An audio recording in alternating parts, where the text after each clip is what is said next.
Quelles sont les 10 choses que j'aurais voulu savoir avant de me lancer à mon compte? Bonjour à tous, je suis MC, heureuse année 2019 à tous. Je suis vraiment désolée pour la voix qui vous accueille aujourd'hui. Je pense que durant le réveillon, j'ai dû un peu abuser de tout ce qui est cri de joie. Donc voilà, vraiment désolée, mais bonne année 2019 à tous. Donc pour ceux qui ne me connaissent pas ou qui sont nouveaux sur cette chaîne, je suis MC, je suis photographe maintenant depuis un peu plus de 7 ans et je me suis lancée à mon compte donc en 2011. Et c'est vrai qu'il y a beaucoup de choses que j'aurais voulu savoir avant de me lancer parce que ça m'aurait évité certaines erreurs. Et j'ai trouvé intéressant de venir vous les partager aujourd'hui sur YouTube. Donc cette vidéo, c'est tout simplement le regroupement de plusieurs questions que je vous ai posées sur Instagram. Donc si vous ne me suivez pas, venez tout de suite me rejoindre. Du coup, je vous ai demandé qu'est-ce que vous aurez voulu savoir ou quelles questions vous avez à me poser par rapport au fait de se lancer à son propre compte. Et vous avez été très nombreux à m'envoyer des questions. Donc je me suis dit ça pourrait être cool de toutes les regrouper ici ce matin et de pouvoir y répondre. Comme ça, au moins vous avez cette vidéo qui est constante et à chaque fois que vous avez un doute ou vous voulez une information par rapport à quelque chose, vous pouvez vous référer à chaque fois à cette vidéo. La première chose que j'aurais voulu savoir avant de me lancer à mon compte, ce sont les inconvénients. Bien évidemment, ça va de soi. Avec le recul et les années d'expérience, ce que je peux vous dire quand vous allez vous lancer à votre compte, c'est que le principal inconvénient, et pour moi le seul inconvénient, c'est que vous allez devoir tout faire tout seul dans les débuts. Dans les débuts, vous allez être auto-entrepreneur, donc auto-entrepreneur qui signifie que vous allez être une micro-entreprise, donc vous allez être seul. Vous allez devoir gérer votre métier, donc votre activité principale, donc votre cœur de métier. Vous allez en plus de ça devoir gérer la relation avec vos clients, le service avec vos clients. Vous allez devoir gérer votre comptabilité. Vous allez devoir gérer donc toute la partie administrative. Vous allez devoir gérer votre marketing, votre communication. Vraiment, lorsqu'on débute, généralement, on a tout à sa charge et on doit tout gérer. On n'a pas forcément d'associés, on n'est pas forcément une grosse entreprise avec plusieurs salariés. Donc, dans les premiers temps, vous allez devoir tout gérer tout seul. Ça, c'est vraiment la première chose que j'aurais voulu qu'on me dise avant de me lancer. La deuxième chose que j'aurais voulu savoir, c'est au sujet du statut. En fonction du pays où vous êtes, peut-être que les choses peuvent changer, mais ici, en France, vous avez plusieurs statuts. Vous avez le statut d'auto-entrepreneur, qui est maintenant le statut de micro-entreprise. Vous avez le statut de SASU, de SARL. Vous avez plusieurs statuts en fonction de votre projet et de l'entreprise que vous voulez créer. Ce que je trouve dommage en France, c'est qu'on n'a pas beaucoup d'informations concernant les statuts, du moins ce n'est pas expliqué en profondeur et de façon détaillée pour que l'on comprenne bien. Souvent c'est vraiment un jargon économique qui est utilisé, ça peut être un peu compliqué de tout comprendre. Donc vraiment pour les statuts, ce que je vais vous recommander de faire ici, c'est de vous diriger vers un expert comptable ou tout simplement vers un organisme qui s'y connaît très bien.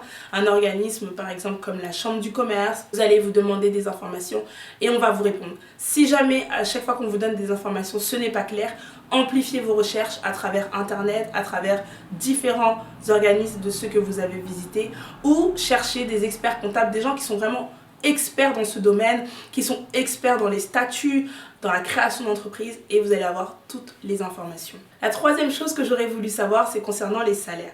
Alors c'est vrai que quand on entreprend, le salaire il peut être variable. Ce n'est jamais un salaire qui est fixe.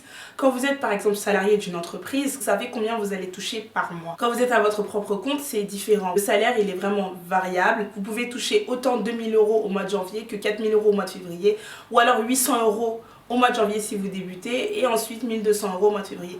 C'est vraiment variable. Mais par contre, ce qu'il faut savoir, c'est que votre salaire va dépendre de l'implication que vous allez mettre dans votre business. Si vous vous mettez à fond, les résultats vont être conséquents et forcément vous pourrez augmenter, multiplier, voire tripler votre chiffre d'affaires. Ce n'est pas parce que vous commencez qu'alors votre salaire sera bas. Vous pouvez commencer et exploser tous les records. Comme vous pouvez commencer très bas et d'un mois ou d'une année à une autre, vraiment multiplier vos revenus. Tout dépend de l'implication que vous allez mettre au sein de votre entreprise. Allez, ça c'est les gens des ventilations, des fenêtres qui appellent chez toi alors que tu n'as pas besoin d'eux. Merci bien. La quatrième chose que j'aurais voulu savoir, c'est comment faire pour avoir mes premiers clients. Il est vrai que lorsque vous allez débuter, vous allez peut-être vous poser cette question, mais comment je vais faire pour avoir mes premiers clients? C'est très simple. Dans les débuts, vous avez votre famille et vous avez vos amis. C'est vraiment les premiers cobayes. Ce sont vraiment les personnes qui vont vous aider à exposer votre travail, à rendre votre travail public. Donc ce que vous faites, vous prenez vos amis, vous prenez votre famille. Et quand eux vont être satisfaits, forcément, ils vont en parler autour d'eux, ils vont proposer vos services, ils vont dire voilà, j'ai une amie qui m'a coiffée, elle se lance dans la coiffure, est-ce que tu veux te faire coiffer par elle? Donc vos premiers clients seront votre famille, votre entourage et vos amis. Ensuite là, il s'agit d'une question que vous m'avez posée. C'est pas forcément quelque chose que j'aurais voulu savoir savoir, mais c'est une question que vous m'avez posée et je trouve qu'elle est intéressante de vous la partager. Est-ce qu'il y a beaucoup de démarches administratives pour se mettre à son compte? Tout va dépendre de l'activité que vous voulez créer. Si vous souhaitez être auto-entrepreneur, ça peut être relativement plus simple que de créer une société qui va vous demander plusieurs démarches administratives. Du moins, ça va beaucoup plus vite que de créer une société, mais cela ne veut pas dire que c'est le meilleur statut pour votre projet. Donc encore une fois, il faut vous renseigner auprès d'organismes. Allez chercher les informations. C'est vrai que quand on veut débuter quelque chose, on n'ose pas aller chercher l'information, on reste dans son coin, on reste dans ses limites, on reste dans ses blocages et on se dit non mais c'est bon, je connais pas. Va chercher, ça ne te coûte rien du tout d'aller te déplacer, d'avoir les informations et au contraire, une fois que tu auras les informations, tu seras apaisé pour continuer et pour vraiment entreprendre. La quatrième ou cinquième chose, je sais plus où est-ce qu'on en est, que j'aurais voulu savoir, c'est qu'au niveau financier, je pouvais déléguer le service comptable. Ça, c'est vraiment une chose que j'aurais voulu savoir dans mes débuts, parce qu'en fait, souvent quand tu entreprends, tu dois t'occuper, comme je vous ai dit, de ta comptabilité, de ton marketing, de ta communication, tu dois t'occuper de tout. Mais en fait, il y a des experts comptables qui sont là pour ça et qui peuvent t'aider justement à gérer ta comptabilité, à faire tes comptes, faire ton bilan et t'apporter les informations nécessaires dont tu as besoin pour comprendre ce que tu fais et surtout devenir après autonome par la suite. Ça, c'est vraiment une chose que j'aurais voulu savoir. Une autre question que vous m'avez posée, c'est est-ce qu'il est nécessaire de se créer un site ou est-ce que les réseaux sociaux suffisent lorsqu'on veut démarrer? Alors, si vous voulez démarrer une activité, ça va dépendre aussi de ce que vous voulez faire. Comme vous le savez, aujourd'hui, vous avez la possibilité de créer des boutiques en ligne et de vendre par exemple du maquillage, des vêtements, du thé, de la nourriture, peu importe, je dis du thé parce que j'ai mal à la gorge, peu importe, vous avez la possibilité de créer des boutiques en ligne et de vendre sur internet. Alors si vous voulez vendre sur internet, ça va de soi de se créer un site internet. Par contre, si c'est simplement une activité de photographe, de jardinier ou de boulanger et que vous voulez simplement avoir des vitrines pour pouvoir exposer votre travail, c'est vrai que vous n'êtes pas forcément obligé de commencer avec un site internet, vous pouvez très bien commencer avec Instagram ou avec Facebook comme j'ai fait. Et par la suite, quand vous avez du contenu, vous avez une structure avec des offres, avec des choses à proposer, vraiment quelque chose de plus approfondi, là vous pouvez penser à créer votre site internet. Mais pas de panique si vous n'avez pas de site et que vous commencez. J'ai commencé sans site et aujourd'hui, voilà, ça marche très bien. Donc vraiment, commencez avec ce que vous avez et surtout avec ce qui est gratuit et ce qui est mis à votre disposition. Pour les sites, lorsque vous allez vouloir en créer un, sachez aussi que vous avez des plateformes gratuites que vous pouvez utiliser pour créer votre site et le faire vous-même sans avoir à faire appel à un graphiste qui va vous demander ou un web designer qui va vous demander vraiment beaucoup d'argent. Une autre question que j'ai trouvée intéressante, faut-il beaucoup d'argent pour se lancer? Alors c'est toujours sympa d'avoir un peu d'argent de côté quand on veut se lancer. C'est toujours agréable de se dire qu'on a des économies et qu'on a de quoi investir. Mais si vous n'avez pas d'argent de côté, cela ne vous élimine pas de la course, pas du tout. Vous pouvez commencer sans grosses économies. Après, tout va dépendre de ce que vous voulez faire. Si vous avez besoin d'acheter du matériel ou quoi, là forcément il vous faudra de l'argent. Mais vous n'êtes pas obligé de vous lancer avec une grosse économie de côté. Une autre question qui est revenue, c'est comment faire son lancement et comment trouver des clients. Pour faire son lancement, vous avez Internet. Aujourd'hui, Internet, c'est vraiment une bénédiction énorme. Vous pouvez vous lancer dessus, vous pouvez communiquer à travers les différentes plateformes, vous avez les réseaux sociaux, vous avez les sites internet, vous avez Google, vous avez le référencement. Il y a beaucoup de façons aujourd'hui de se lancer et de se faire connaître. Ensuite, pour trouver des clients, ça va être aussi simple que ça. Il va falloir que votre vision et la problématique à laquelle vous allez répondre en tant qu'entreprise soit très claire. C'est-à-dire que vous ne pouvez pas vous lancer juste pour vous lancer. Il faut que vous répondiez à un problème. Par exemple, moi aujourd'hui, je suis photographe de mariage, d'accord ?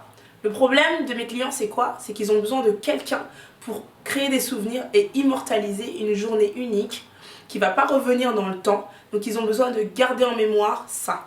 Ça, c'est leur problème, ok? Et moi, en tant qu'entreprise, en tant que photographe, je viens répondre à ce problème de différentes manières. Si vous êtes coiffeuse ou si vous êtes un restaurant, il va falloir que vous répondiez à une problématique. La problématique, c'est quoi? C'est se nourrir, c'est se restaurer. Ce qui fonctionne super bien aujourd'hui au XXIe siècle, c'est la spécialisation. Vous allez être spécialisé dans les problèmes que vous voulez régler. Par exemple, vous êtes un restaurant vegan, c'est-à-dire que vous restaurez les gens qui sont uniquement vegan. Plus vous allez trouver facilement des clients parce que vous répondez à un besoin qui est précis. Plus votre besoin est précis, plus les clients, les gens que vous allez attirer à vous vont être facilement trouvables. Réfléchissez bien au problème que vous voulez régler, mettez-le en avant, d'accord? Et ensuite, les gens vont venir vers vous parce que vous aurez communiqué sur ce problème-là et surtout sur la solution que vous vous apportez. Une autre question qui est revenue, c'est: est-il préférable de faire un Instagram professionnel ou utiliser son Instagram personnel? Alors sur ça, je vais être très claire avec vous, dissociez directement les deux les amis. Il n'y a personne qui a besoin de savoir qu'est-ce que vous avez mangé hier. Il n'y a personne qui a besoin de savoir où est-ce que vous avez été en vacances. Non, ne mélangez pas tout. Parce que très souvent, quand vous allez avoir un Instagram professionnel, vous allez utiliser des photos qui sont pro, qui sont de qualité, avec une haute qualité d'image. Et quand vous allez poster sur votre Instagram personnel, généralement ça va être avec votre téléphone. Ok? Donc il faut que quand on vienne sur votre Instagram, on sache directement ce que vous faites, ce que vous vendez, ce que vous proposez comme service. Il faut qu'on le sache automatiquement. Il ne faut pas qu'on se perde ou qu'on cherche à savoir mais qu'est-ce qu'elle fait exactement, ou qu'est-ce qu'il fait comme métier, c'est quoi son secteur d'activité. Non, il faut qu'on sache directement. Donc pour ça, dissociez les deux. Il n'y a rien qui vous empêche d'avoir un Instagram privé et surtout de diriger vos clients. Pour ceux que ça intéresse, vous pouvez leur dire voilà, voici mon Instagram privé pour celles ou ceux qui veulent me suivre. Par exemple, moi j'ai mon Instagram Switchographie, ça c'est mon Instagram professionnel. Là vous allez retrouver toutes mes photos de mariage, toutes mes photos de portrait, tout ce que je fais qui concerne la photographie, et mon Instagram personnel Mrs MC, où là je partage d'autres passions que les gens ne connaissent pas, par exemple le style, le développement personnel ou même les vidéos que je partage avec vous ici sur YouTube. La dernière chose que j'aurais voulu savoir avant de me lancer, c'est l'importance d'avoir un mentor ou d'avoir un coach à ses côtés. Alors pourquoi j'aurais voulu savoir ça? Parce qu'en fait un mentor c'est quelqu'un qui est allé là où vous n'êtes pas encore allé. Et c'est quelqu'un qui a de l'expérience, qui a déjà vécu des erreurs que vous allez vivre dans l'avenir. Et vraiment c'est un gagne-temps incroyable d'avoir un mentor ou d'avoir un coach à ses côtés. Quelqu'un qui va vous rassurer et surtout quelqu'un qui va vous expliquer la démarche et le plan à suivre pour arriver à atteindre ses objectifs. Il n'y a rien de mieux parce qu'il a du recul et quand il va voir votre travail ou tout simplement votre façon de vous organiser, de développer les choses pour réussir, il pourra vous dire attention, ne passe pas par ici, attention, tu devrais plutôt foncer vers là. Et ça c'est juste le feu. Je l'ai eu très tardivement ça, aujourd'hui j'en ai deux et je les bénis, je les aime tellement. Ce sont deux photographes américains que j'aime mais de tout mon cœur, et en plus au-delà d'être des mentors c'est vraiment des inspirations pour moi. Et ça, il le faut à tout prix lorsqu'on se lance parce qu'on a besoin d'être accompagné. Et c'est un peu ce que je reproche à la France, c'est le manque d'accompagnement lorsqu'on se lance ou lorsqu'on décide d'entreprendre. Dites-moi aussi en commentaire où est-ce que vous en êtes dans votre vie, êtes-vous étudiant ou êtes-vous en train de vous lancer? Avez-vous envie de vous lancer? Quels sont vos projets en termes d'entrepreneuriat ou de succès dans n'importe quel domaine? Dites-moi tout en commentaire. Pensez bien à vous abonner à cette chaîne parce que 2019 il va y avoir du contenu hyper intéressant vraiment. Et surtout venez me rejoindre sur les réseaux sociaux parce que là-bas on peut communiquer beaucoup plus facilement et surtout beaucoup plus rapidement. Et je vous dis à une prochaine vidéo. À très vite.